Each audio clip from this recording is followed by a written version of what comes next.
नमस्कार, मी शुभम शिंदे स्वागत करतो तुमच्या आजच्या छोट्याशा ब्लॉगमध्ये. तर आज मी माझं जिथं 10वीचं शिक्षण पूर्ण झालं तिथे माझ्या हायस्कूलला भेट देण्यासाठी गेलेलो. छोटंसं एक काम होतं, त्या कामानिमित्त गेलेलो आणि हेच आहे ते राजाराम राघोजीराव शिंदे माध्यमिक विद्यालय ओळी नांदेड, जिथून मी माझं 10वीचं शिक्षण पूर्ण करून पुढे शिक्षण घेतलं.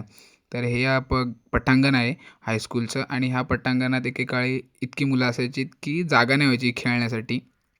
तर आत्ता ह्या प्रत्येक वर्गामध्ये हाताच्या बोटावरती मोजता येतील एवढीच मुलं आहेत आणि कुठेतरी बघून खंत वाटली मनाला की जे एकेकाळी बेंचवरून भांडणं व्हायची, तिथे मी बसणार तिथे तू बसणार, तर ते बेंचेस आता रिकामे आहेत आणि शाळेत जेव्हा डिजिटलायझेशन नव्हतं तेव्हा तर एवढा चांगला पट होता. आता सगळ्या सुखसुविधा आहेत तरी पण शाळेचा पट कमी आहे.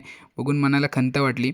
तर हा व्हिडिओ एवढं जास्त शेअर करा, प्रत्येक त्या हायस्कूलमधले शिकलेल्या प्रत्येक माणसाला शेअर करा, ज्याला समजलं पाहिजे की आपण ज्यावेळेस शिक्षण घेतलं त्यावेळेस शाळेचा पट किती होता आणि आत्ता किती कमी आहे. असं नाही आहे की माडी शाळेमध्ये शिकलेला मुलगा ढाणी, इंग्लिश मिडियमला शिकलेला मुलगा हुशार, असं काहीच नाही आहे. सो प्रत्येकाने आपली माडी शाळा जपा आणि तरच आपली माडी संस्कृती जपली जाईल, मराठी भाषा जपली जाईल. आणि जितका जमेल तितका हा व्हिडिओ शेअर करा, प्रत्येक त्या माणसाला शेअर करा ज्यांनी आपलं शिक्षण मराठी शाळेतून आणि मराठी महाविद्यालयातून पूर्ण केलं आहे.